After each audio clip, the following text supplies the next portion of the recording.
बंगाली साड़ी पहनना इतना आसान होगा मैंने सोचा भी नहीं था।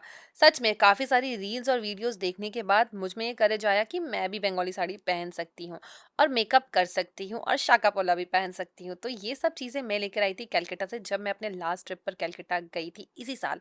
तो यहाँ पर मैं करने वाली थी पूरा बंगाली लुक जिसके लिए मैं बहुत ज़्यादा एक्साइटेड थी और खुश भी थी और थोड़ी-सी नर्वस कहीं कुछ गलत ना हो जाए।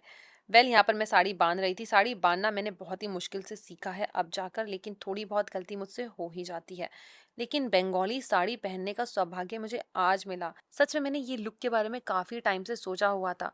बोला जाता है बंगाली साड़ी पहनना इतना ईज़ी नहीं है जितना दिखता है। इसीलिए मैंने भैया की भी हेल्प ली थी जो कि कलकत्ता से खुद हैं।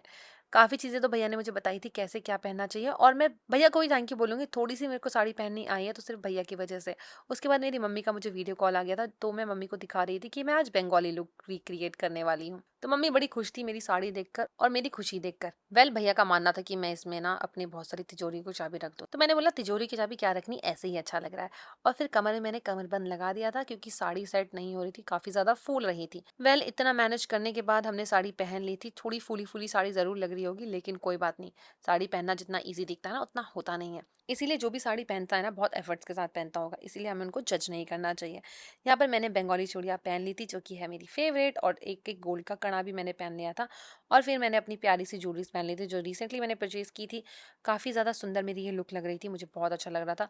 मुझे अब बस मेकअप करना था और हेयर करना था, उसके बाद कन्या बैठानी थी।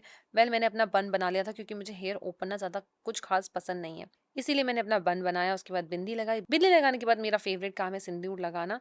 तो मैंने सिंदूर लगा दिया था और अपने हाथों से अच्छी तरीके से इसको सेट कर लिया था। उसके बाद मेकअप करना था। मेकअप में मैंने ज़्यादा कुछ नहीं किया था इसलिए थोड़ा-सा ब्लश लगा दिया था क्योंकि ब्लश के बिना हर नारी अधूरी-सी है। ऐसा मुझे लगता है।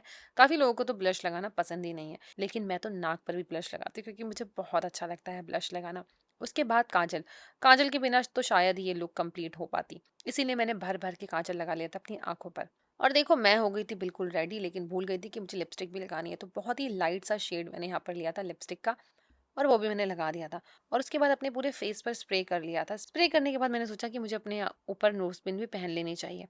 लेकिन नोज़पिन पहनने के बाद मुझे ऐसा लगा कि मेरी शादी होने जा रही है इसलिए मैंने उसको उतार दिया।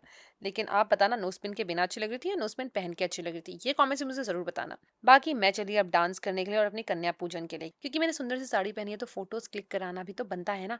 मिलते हैं दूसरी वीडियो में बहुत जल्द, तब तक के लिए वीडियो को लाइक कर दो, मेरे चैनल को सब्सक्राइब कर दो अगर नहीं किया है तो। Bye bye, love you all.